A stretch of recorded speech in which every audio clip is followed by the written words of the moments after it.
I'm Benjamin Beaver. Let's talk about FHA loans.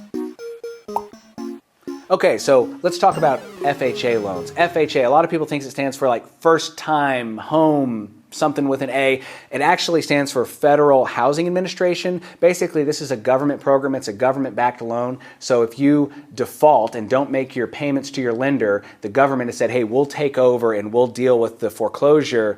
And that makes it to where the lender has a little bit more confidence to offer you a home loan with a good interest rate and a lower down payment. So typically the down payment for an FHA loan is going to be 3.5%. So you can put down more, but typically the minimum is 3.5%. So that's going to be less than most conventional loans, which are 5 to 20%, generally speaking. So with the FHA, you're able to buy a house with a lower down payment. You'll still have some closing costs that you need to keep in mind, or negotiate the seller to contribute towards them.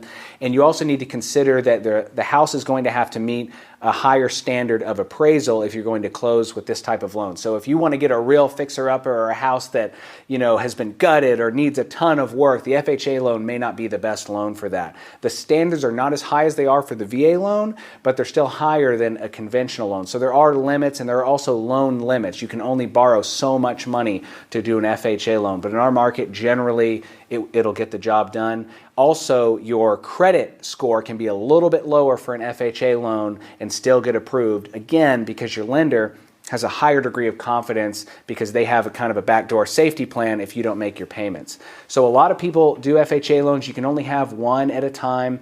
And it is generally a better way to get a better interest rate on a loan unless you have a lot of money to put down. Downside of FHA loans is they're going to have what's called mortgage insurance. So because you're not putting down very much, this is a way, just an additional fee that can be charged every month as essentially insurance for the lender because you didn't put a huge amount down. So with a conventional loan, if you put down 20%, you don't have mortgage insurance.